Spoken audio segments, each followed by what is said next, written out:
Hola, bienvenidos a De Qué Va, mi nombre es Darwin y el día de hoy vamos a estar hablando de la nueva serie de Netflix, Alice in Borderland, una serie que recientemente se estrenó en la plataforma, que a mí me gustó mucho y me enteré de que está basada en un manga. Entonces le decidí dar la oportunidad al manga y encontré muchas diferencias. Entonces en el video de hoy no vamos a hablar tanto de la reseña o la crítica a la serie, sino estas diferencias que tiene con su versión en papel. Si tú ya viste esta serie y te quedaste tan picado como yo y quieres saber más de este mundo, acompáñame a ver estas diferencias que son muy interesantes.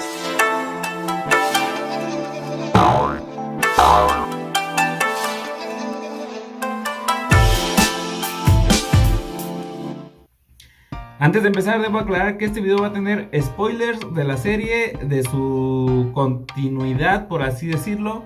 Entonces les advierto que sí va a haber muchísimos, para que si ustedes no han visto la serie y les llama la atención, vean primero la serie y luego pasen a ver este video, que va a tener muchas curiosidades y sobre todo todas esas diferencias importantes que no tiene la adaptación de Netflix o que se omitieron y en el manga son un punto interesante para ver. Este video lo voy a dividir en tres partes. La primera son los personajes, la diferencia de los personajes en papel a la adaptación de Netflix. La segunda parte son las situaciones que vemos en la serie que a lo mejor son diferentes en el manga o incluso que omitieron al momento de realizar la serie. Y la tercera es ese final. Vamos a ver si coincide con lo que se adaptó del manga y qué más cositas tiene para mostrarnos este título. Entonces, pues, vamos a comenzar a hablar de los personajes. No voy a incluir a todos los personajes porque es un elenco bastante grande. Solamente voy a mencionar algunos que tienen muchas diferencias con su versión en papel.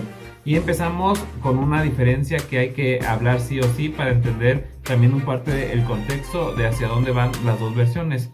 En la versión de Netflix tenemos a los protagonistas, que son tres amigos que son adultos. Ellos ya se están enfrentando al mundo adulto y viven su vida hasta cierto punto en ese sentido.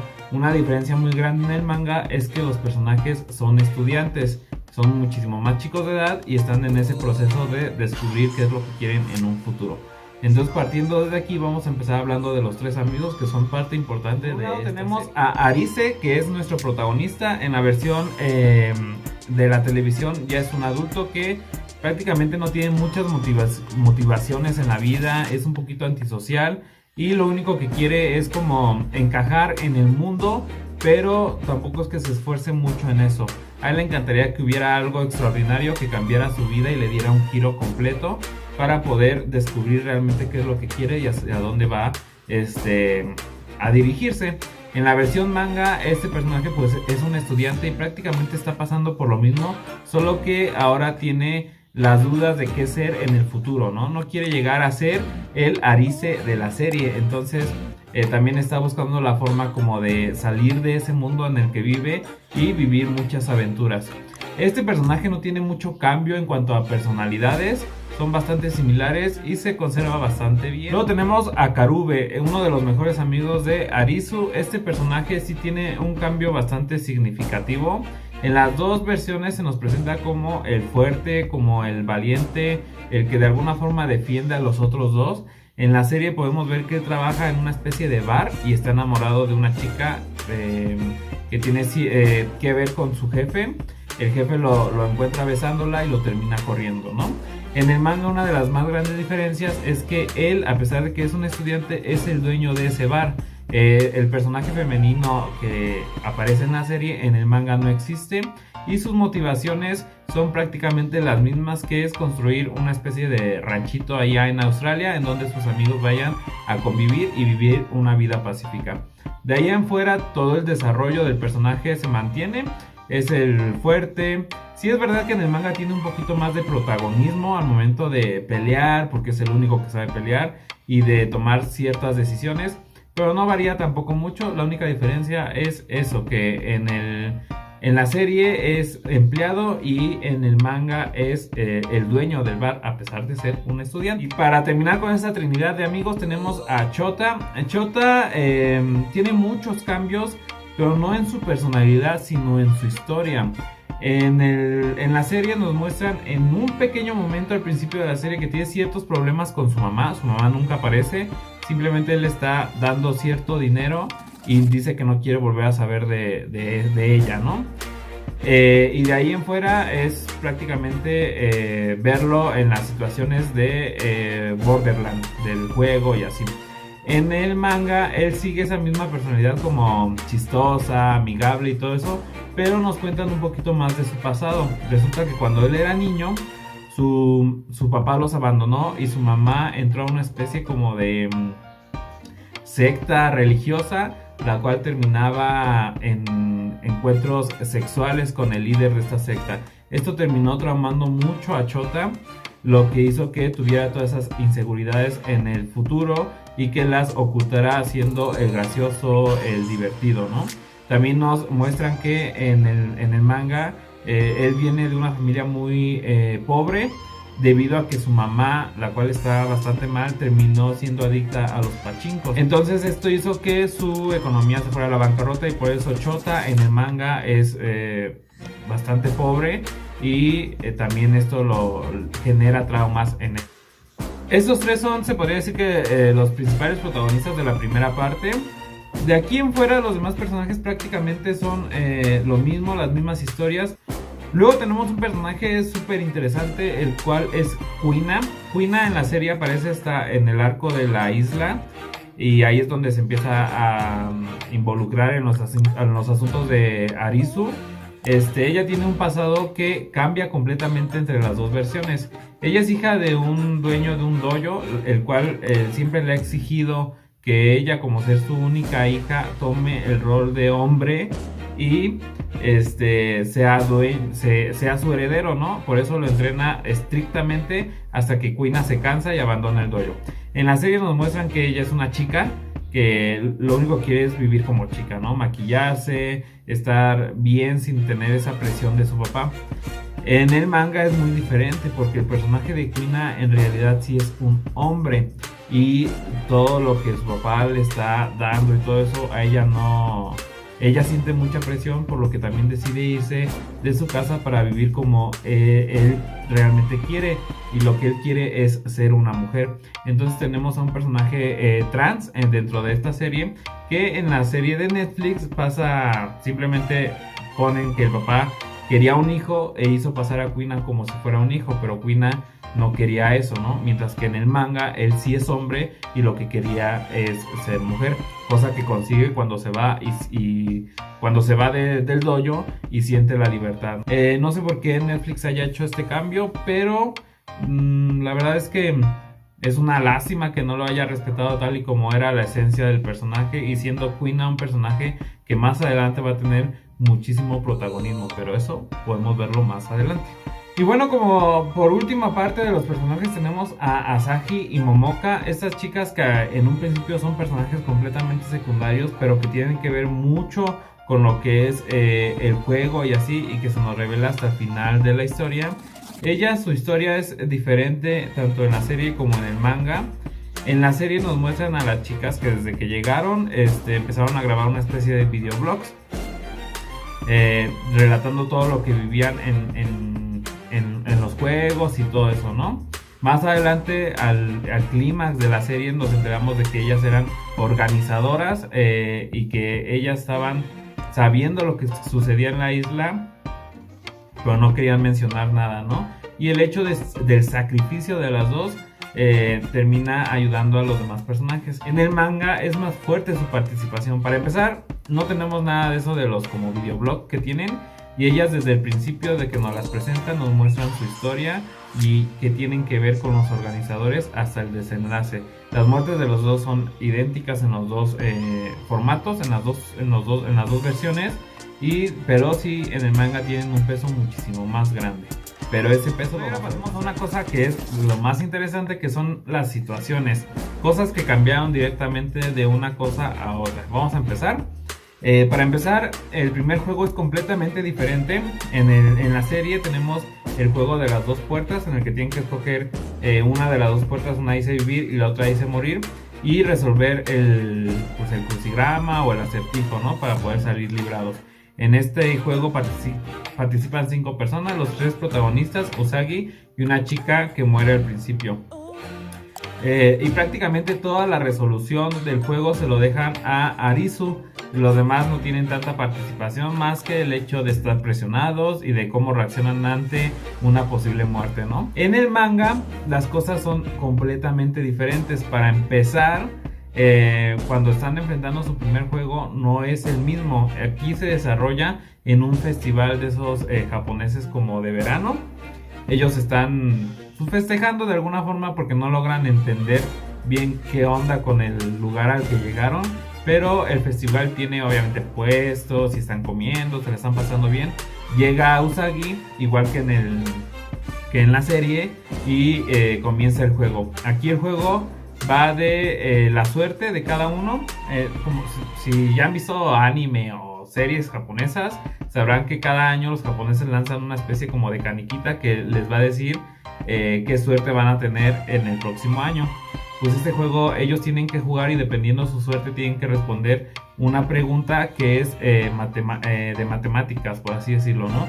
Ellos tienen que adivinar con certeza cuál es el resultado, si no les van a llover flechas encendidas.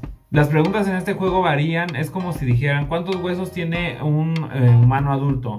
La respuesta es 106 y ellos dicen 109, entonces hay 3 números de diferencia, por lo cual les van a llover 3 flechas de fuego. Esto se complica porque si uno de los 4 obtiene suerte terrible, van a llover cientos y cientos de flechas de fuego. Entonces ellos están en una situación bastante grave que terminan resolviendo gracias a Arisu por el hecho de que las flechas vienen de diferentes lugares y desde el principio les dicen cuál es el lugar seguro al que deben de correr. Es un juego muchísimo más emocionante que el primero, que de la serie, la verdad, porque el de la serie a mí en lo personal se me hizo un poquito complicado de entender por lo rápido que se resolvió. En el manga, Usagi es la que se encarga de decirles todo acerca de los juegos, desde qué es Borderland, de qué se tratan los juegos, de qué se tratan las visas. Ella es la que tiene cargada toda la información. Y en la serie esta información se las da a los protagonistas en el segundo juego, un personaje secundario. Esto también le quita bastante protagonismo a Usagi porque ella es la que empieza a explicarles toda la situación en bordo. Después tenemos que la serie tiene un juego exclusivo que en el manga sí existe, pero no oficialmente. El juego de el túnel en donde ellos tienen que correr y que de repente hay un puma y el agua y todo eso es exclusivo de la serie. En el manga este juego sí existe, pero es muy diferente. Y no es en la misma trama, sino mientras tú estás leyendo el manga existen ciertos capítulos especiales que se dicen historias alternas. Entonces en esta historia hay un protagonista nuevo que está enfrentándose a este nuevo juego, el cual cambia completamente, ya que en el manga el juego tiene 4 niveles de dificultad, tiene 4 puertas que cada cierto tiempo se van a ir abriendo, cada una tiene un peligro nuevo. El primero es el puma, que en el manga es un cheetah. El segundo son unos cocodrilos con agua. El tercero es nieve y congelamiento. Y el cuarto es explosiones. Mientras que en la serie solamente tenemos al puma y tenemos el agua. Al final se termina resolviendo de la misma forma. Quedarse en el camión del inicio era la solución a esta prueba. Y a diferencia de la serie en donde se parece que el protagonista vive, en el manga el protagonista de este capítulo alterno termina muriendo. Y bueno, ahora pasemos a uno de los momentos más importantes de la serie, del título, y que en la serie lo omitieron completamente, y es el viaje a Borderland. En la serie nos muestran a los protagonistas en Shibuya, están haciendo relajo, de repente provocan un accidente. Entre el caos de este accidente, Chota logra visualizar a lo lejos unos fuegos artificiales, corren hacia el metro, se esconden en los baños, de repente se apaga la luz, ellos salen y ya no hay nadie, ¿no? Entonces quiere decir que ya pasaron y no saben dónde están, no saben si están en el pasado, en el futuro, en el presente, si están soñando, si están en una realidad alterna, en un mundo diferente, nada. Y a lo largo de la serie nunca se explica bien en dónde están. En cambio, en el manga pasa algo muy diferente. Los amigos están en la madrugada y van caminando hacia Shibuya. En ese momento ven que no van a lograr llegar a Shibuya porque les queda muy lejos del bar donde estaban hasta Shibuya y se detienen en la estación del metro a esperar el primer tren. En eso empiezan los fuegos artificiales, una luz blanca cegadora los envuelven y de ahí son transportados a otra dimensión. De hecho, les voy a dejar unas partes del manga en donde podemos ver cómo ellos están viajando. Es muy civil. Obviamente todos han visto a Alicia en el País de las Maravillas, cuando ella viaja al País de las Maravillas, que cae por el hoyo ese y se ven cosas distorsionadas y todo eso. Lo mismo pasa con estos personajes. Y es cuando nos enteramos de que realmente están en otra realidad. Después Usagi les explica que están en Borderland, que así se llama ese lugar, y que todos llegaron al ver esos fuegos artificiales en la madrugada. Siento que esto es parte de la esencia del manga, y el hecho de que lo hayan omitido en la serie se me hizo bastante raro el por qué no lo hicieron.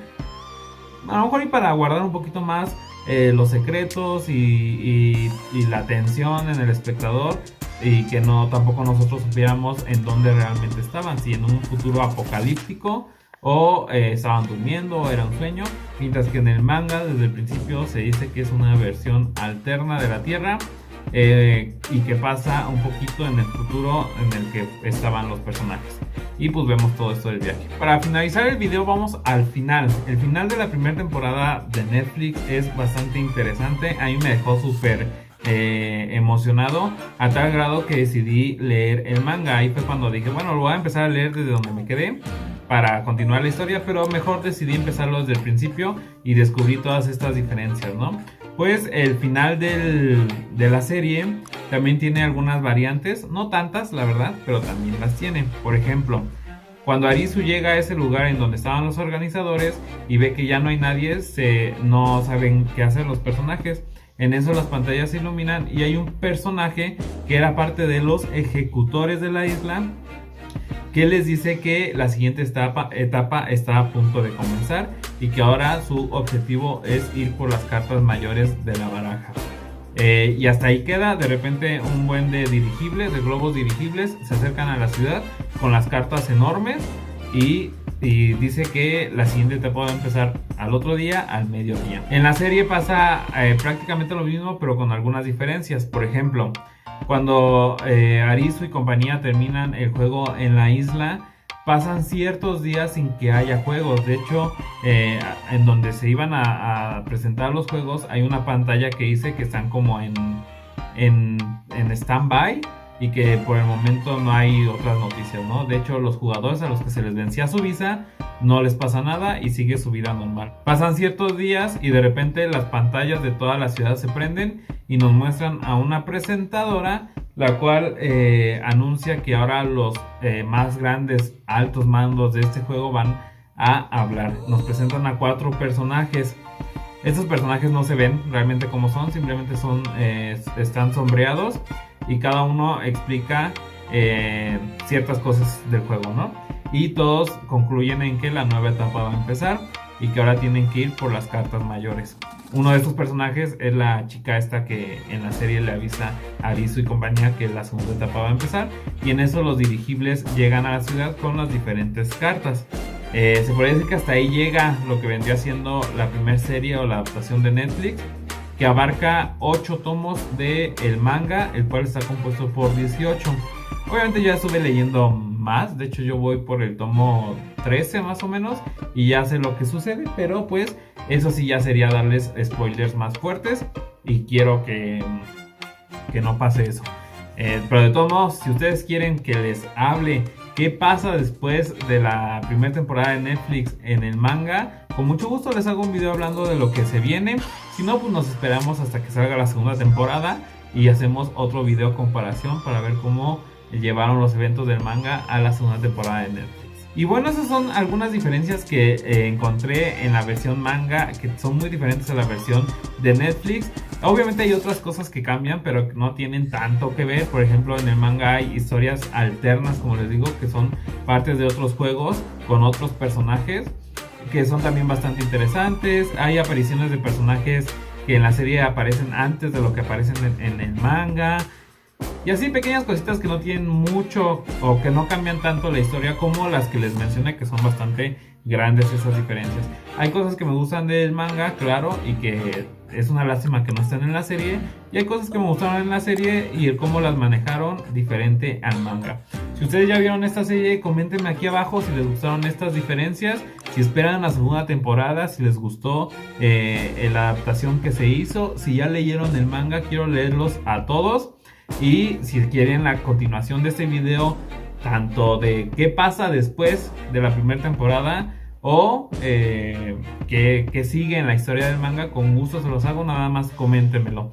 No olviden suscribirse porque la verdad me ayuda mucho. También si pueden compartir el video, dejar me gusta y sobre todo comentar, que me interesa saber también sus opiniones acerca de los títulos de los que les hablo en este video. Estoy preparando ya un video también muy interesante sobre otro anuncio de Panini que hizo recientemente y que ahí estoy hojeando el manga para darles una reseña bastante completa. Entonces eso fue todo de mi parte, esto fue de Kaba, mi nombre es Darwin y nos vemos para la próxima. Adiós.